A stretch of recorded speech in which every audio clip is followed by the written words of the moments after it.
Hello students, good morning. Today I am going to start chapter 7, that is systems of particles and rotational motion. तो यहाँ पर मैं पहले ये clear किए देता हूँ कि अभी तक जो हमने जो कंसीडर किए थे दो एक आध जगह कि वो हम पार्टिकल ले रहे थे। अब वो पार्टिकल का मीनिंग ये है कि एक ऐसा पार्टिकल, एक ऐसी चीज़ जो करीब करीब पॉइंट के बराबर है, यानी कि धूल के कण से भी छोटा है, और जिसका जो मास है वो नेग्लिजिबल है, करीब करीब जीरो है। ठीक है, तो ये है। और जब हम सिस्टम्स ऑफ पार्टिकल्स बोलेंगे इसका मतलब है ये बहुत सारे, यानी कि इनफाइनाइट मिल करके, इनफाइनाइट पार्टिकल्स मिल करके एक मास बनाएंगे, यानी कि कोई मान लो ब्लॉक है या कुछ भी चीज़ है। ठीक है, तो इसका मतलब ये है, उसको हम बोलेंगे सिस्टम्स ऑफ पार्टिकल्स।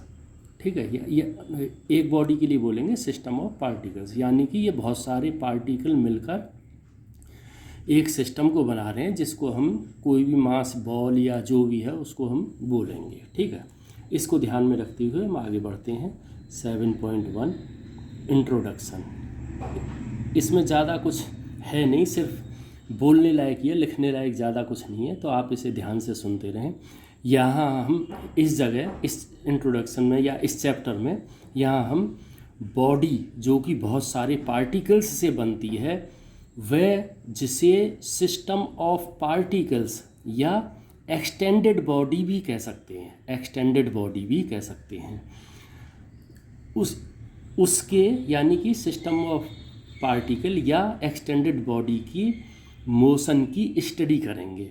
जब हम बॉडी या रिजिड बॉडी, बॉडी बोलो या रिजिड बॉडी, तो उसका मतलब एक ही है, कहेंगे तो it means system of particles होगा। ठीक है, वह बॉडी के मास के सेंटर की स्टडी करेंगे, यानी कि we will try to study this one also, that is centre of mass की भी स्टडी करेंगे। दो चीज़ हो गई, एक तो ये हो गया सिस्टम ऑफ पार्टिकल्स की स्टडी, दूसरा हो गया आपका सेंटर ऑफ मास, और तीसरा है एक रोटेशनल मोशन। ये तीन चीज़ें हम पढ़ेंगे। तो रिजिड बॉडी की डेफिनीशन कैसे हम बोल सकते हैं? Rigid body is a body with definite ये हो गया, एंड अनचेंजिंग शेप, यानी कि एक ऐसी बॉडी जो कि उसकी जो शेप एंड वो जो साइज़ है वो डेफिनेट है और जो बदलता नहीं है।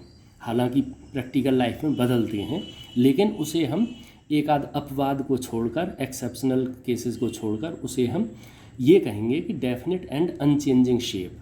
तो I am repeating it, it is a body that is rigid body is a body with definite and unchanging shape and distances with all pairs of particles of it, that it means rigid body do not change, यानी कि जो इसके जो all pairs हैं, pairs का यहाँ पे मैं मतलब बता दूँ, जैसे ये बहुत सारे जो आपके इनफाइनाइट जो आपके पार्टिकल्स हैं जिससे ये रिजिड बॉडी बनी है, वो जो पार्टिकल्स हैं उन एक दूसरे के बीच का डिस्टेंस जो है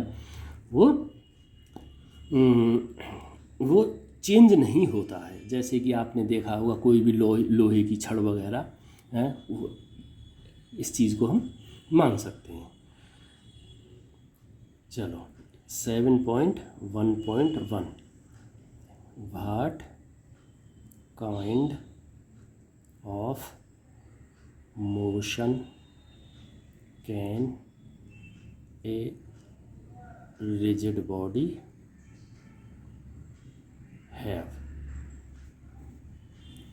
रिजिड बॉडी में किस किस प्रकार का मोशन हो सकता है। ठीक है, तो इसके लिए एक एग्जाम्पल ये आपने पहले भी पढ़ रखा है कि एक स्लैंटेड वो है, इंक्लाइंड प्लेन है, इस पर एक बॉडी रखी है, इसका मान लो ये P1 पॉइंट है, ये इधर खिसक रहा है नीचे की ओर, और इसका एक और पॉइंट लिए लेते हैं, वो पीछे की ओर है पॉइंट 2, ये भी नीचे आ रहा है। ठीक है, तो आप इसमें ये ध्यान दे सकते हैं कि इसमें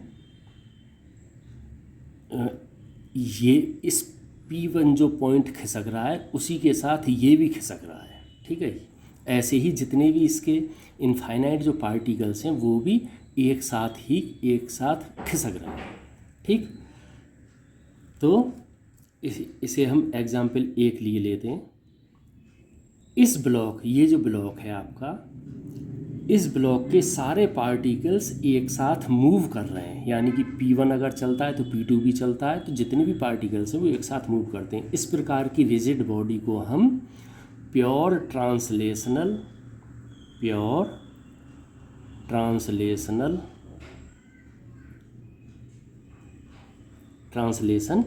मोशन कहेंगे। यानी कि एक ऐसी रिजिड बॉडी जिसके सारे पार्टिकल एक साथ एक ही दिशा में चलते हैं। ठीक, तो it can be defined as in pure translational motion at any instant of time, all particles of a body have same velocity। तो यहाँ पर सारे के सारे सेम वेलोसिटी से चल रहे हैं। वेलोसिटी किस लिए लिया है हमने? क्योंकि एक ही डायरेक्शन में चल रहे हैं सारे के सारे, देयर इज़ नो चेंज। ठीक, सेकंड एग्जाम्पल लीजिए। कोई गोल वस्तु है, सर्कुलर बॉडी है या सिलेंड्रिकल आइटम है।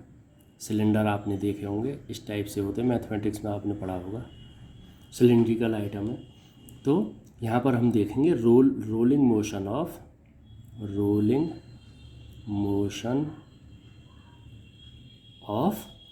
ए सिलेंडर और कोई भी गोल वस्तु है। ठीक है, तो अगर मान लो इसे इस तरीके से ले लें, ये राउंड है, इसमें पॉइंट P1 है, यहाँ पे थोड़ा ध्यान देना, P1, ये P3 है, ये मान लो P4 है और ये मान लो P2 है। अब यहाँ पे ध्यान देने वाली बात ये है कि इसमें अगर इसे यहाँ से छोड़ दें इंक्लाइन प्लेन से, तिरछे प्लेन से, तो ये घूमती हुई नीचे आएगी, नंबर 1। नंबर 2, इसका P1 तो हमेशा इधर ही रहेगा जो सेंटर में है, लेकिन P2 जैसे ही घूमेगा तो ये इधर आएगा, P3 इधर आएगा, P4 अगर यहाँ पर आएगा। तो इस दिशा में बेशक गति एक रहेगी, लेकिन वेलोसिटी सभी पार्टिकल्स की एक सी नहीं रहेगी। जैसे कि इस पॉइंट पर आते ही P4 ये इधर हो जाता है, ये यहाँ पर है, ये इधर सेंटर में है, ये ऊपर है, कोई इधर होता तो उसका और कुछ होता। तो इसका जो है, इस कंडीशन में हम बोलेंगे कि ये जो है इसमें प्योर ट्रांसलेशनल मोशन नहीं है। तो अब इसे थोड़ा बुक के अनुसार जो है एक्सप्लेन कर देते हैं। जब ये रोलिंग, ये गोल वस्तु या सिलेंड्रिकल आइटम रोल करती हुई, लुढ़कती हुई नीचे आती है, तो इसके सारे पार्टिकल्स किसी एक क्षण पर at any instant same velocity से मूव नहीं करते हैं। सारे पार्टिकल सेम वेलोसिटी से मूव नहीं करते हैं। इसका क्या मतलब हुआ कि पार्टिकलों की डायरेक्शन चेंज होती रहती है। ठीक है, सो देयरफॉर इसका मोशन ट्रांसलेशनल भी है और इसके साथ कुछ और भी है। ट्रांसलेशनल तो सेंटर वाला हो गया, ये एक साथ ही चलेगा, लेकिन बाकी पॉइंटों की इधर उधर हो रही है। ठीक है, तो इसका मतलब है कुछ और भी होगा। वो कुछ और क्या है वो मैं आपको बता देता हूँ। उसे बोलते हैं रोलिंग मोशन या रोटेशनल मोशन। ठीक, ये और हम आगे क्लियर करेंगे कि ये क्या है। तो कुछ और भी इंग्लिश में बोलते हैं समथिंग एल्स। तो कुछ और भी को सीलिंग फैन से हम समझ सकते हैं। छत का जो पंखा हो सकता है जो कि रोटेट करता है अपने एक्सिस पर। आपने देखा होगा छत में जो पंखा लगा होता है वो अपने एक्सिस पर रोटेट करता है। दैट इज़ द लाइन और फिक्स्ड एक्सिस, वो एक ही लाइन में, आपने देखा होगा एक ही लाइन में ऐसे रहता है और घूमता ऐसे है। इसके लिए अपनी बुक में जो आपके में फिगर दे रखा है उसे आप रेफ़र कर सकते हैं। तो ये जो एक ही लाइन या फिक्स्ड एक्सिस में मोशन करता है, दैट इज़ द लाइन और fixed axis about which the body is rotating is its axis of rotation. ठीक, next, what are rotation and what characterises of a rigid body. तो एक तो rotation है क्या चीज़, और इस रोटेशन को मतलब क्या चीज़ करेक्टराइज करती हैं, इसके अवलक्षण क्या हैं। ठीक, एक रिजिड बॉडी का एक फिक्स्ड एक्सिस के चारों ओर घूमने, रोटेशन, घूमना मतलब रोटेशन पर बॉडी का हर एक पार्टिकल एक सर्किल में चलता है। आपने पंखा में देखा होगा, अगर ऐसे लटका है तो चारों ओर घूमने पर रोटेशन पर बॉडी का हर एक पार्टिकल एक सर्किल में चलता है। Which lies in a plane of perpendicular to the axis and has its centre on the axis. सेंटर कहाँ पर है? ऑन द एक्सिस है। तो इसमें केस 1 लिए लेते हैं। केस 1, इसमें ज़्यादा कुछ है नहीं, केवल समझ लो क्योंकि ये चीज़ें आगे काम आएंगी। तो अगर एक्सिस फिक्स्ड है, एक्सिस इज़ फिक्स्ड, यानी कि जैसे ये पंखा लटका था, ये इसमें एक्सिस फिक्स्ड है। तो अगर हम लें तो इसके लिए एक अलग से डायग्राम बनाए लेते हैं। ये कोई बॉडी है, इसे एग्जैक्ट मत मानना, अपने दिमाग में पंखा भी रख सकते हो। ये कोई बॉडी है, ये डायग्राम आप अपनी बुक में भी देख सकते हैं। ये मान लो पॉइंट P1 है, यहाँ से यहाँ तक जो रेडियस है वो R1 है। एक पॉइंट यहाँ पर है P3 जो कि एक्सिस पर ही है, और एक पॉइंट ये बड़ा है, मान लो ये P2 है। ये एक बॉडी है, ठीक है, सिस्टम ऑफ पार्टिकल्स। जैसे कि पंखे का आपने शेप देखा होगा, तो उसे अगर आप इस एक्सिस पर एक पॉइंट ले लें और पंखे में भी, तो आपने देखा होगा पंखे में भी उसकी शेप अलग रहती है ऊपर से नीचे तक। ठीक है, तो इसकी रेडियस मान लेते हैं थोड़ी देर के लिए R2। ठीक, तो इसमें जो है आप देख सकते हैं कि जो पॉइंट P3 है वो उसकी रेडियस 0 है, और ये हमेशा स्टेशनरी रहता है, मतलब यहीं पर ही रहता है ये, बेशक ये पूरी बॉडी घूमती रहे। ठीक है, इसके सीलिंग फैन का जो आप एग्जांपल ले सकते हैं कि उसके एक्सिस में जो बिल्कुल बीच वाला सेंटर वाला है वो अपनी जगह फिक्स रहेगा। बाकी जो पॉइंट है वो सब, चाहे वो कम रेडियस वाला हो चाहे वो ज़्यादा रेडियस वाला हो, बाकी सब घूमते रहेंगे। केस 2 लेते हैं, टॉप का। टॉप बोलते हैं लट्टू। लट्टू आपने बहुत सौ ने हो सकता है देखा भी ना हो, क्योंकि हो सकता है कि आजकल न खेलते हो, मेरे को अच्छी तरह आइडिया नहीं है। ये आपका लट्टू है, एक जो है यहाँ इस पर स्पिन करता है, और ये घूमते घूमते कभी कभी गोल इतना घूम जाता है कि ये कोन की शेप ले लेता है। जैसे अभी यहाँ पे घूम रहा है, घूमते घूमते ऐसे इधर आ गया, तो ये एक शंकु, दैट इज़ कोन की शेप ले लेता है। इस मतलब इसका जो घूमने की स्थिति है, अपने एक्सिस पे तो ये घूम ही रहा है, लेकिन ऐसे ऐसे भी ये पूरे में हो जाता है, तो वो कोन की शेप ले लेता है। You please refer your diagram of your book. ठीक है, तो जब एक्सिस फिक्स नहीं है, एक्सिस इज़ नॉट फिक्स्ड, लट्टू का यानी कि टॉप का जो ये एक्सिस है वो फिक्स नहीं है। जैसे घूमता हुआ लट्टू, टॉप जो घूमते हुए कोन या आपका शंकु हिंदी में बोलते हैं बनाता है। This movement of axis of the top, that is लट्टू, around the vertical axis is called precession. PRECESSION, precession. ये अपना प्लीज़ ये अपनी फिगर देख लेना, वो 7.5 है, क्योंकि एग्जैक्ट मैं बना नहीं पाऊँगा। इस कॉल्ड केस 3 लिए लेते हैं। आप हर एक टेबल फैन आपने देखा होगा, टेबल फैन का एग्जांपल लेते हैं। टेबल फैन, ये टेबल फैन का इसे भी आप अपने उसमें देख सकते हैं, 7.5B है ये ए था। ठीक, टेबल फैन में क्या होता है, इसमें दो तरह की मोशन होती हैं।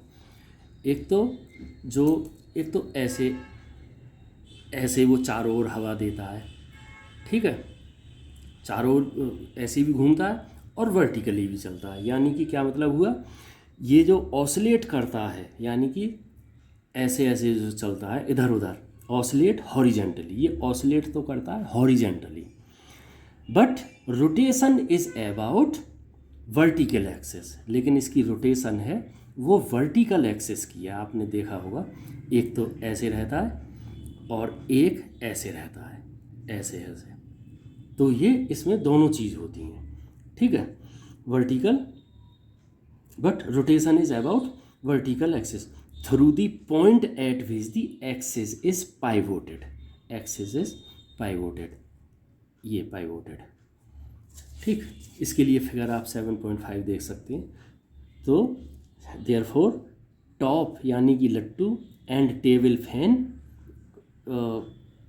में जो है 1 पॉइंट पर वो काम करता है, ना कि 1 लाइन पर। सीलिंग फैन में क्या था, ये 1 लाइन में काम कर रहा था, और आपका जो ये है टेबल फैन और आपका ये टॉप, ये काम करते हैं 1 पॉइंट पर, 1 एक्सिस पर नहीं, 1 लाइन पर नहीं है जैसे इसमें था। ये इसका डिफरेंस है।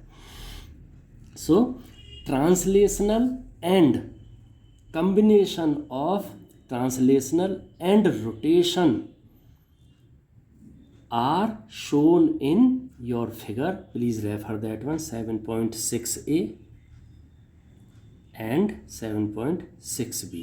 वो आप देखेंगे तो जो मैंने बताया है उससे आपकी ये समझ में आ जाएगा। तो इसका मतलब हमने क्या देखा, एक तो होता है प्योर रोटेशनल मोशन, एक होता है कम्बिनेशन, एक तो ये हो गया, एक होता है कम्बिनेशन ऑफ ट्रांसलेशनल, जैसे कि लट्टू में भी था और टेबल फैन में भी था, ट्रांसलेशनल मोशन, और दूसरा क्या है, दूसरा है इसमें रोटेशन भी हो। ये 2 केस हमने देख लिए। अब ये टाइप्स क्या क्या होती हैं, मतलब यही टाइप्स ऑफ रोलिंग मोशन या rotation, types of rolling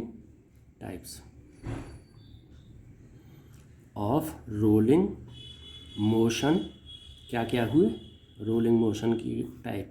number 1 था आपका ट्रांसलेशनल।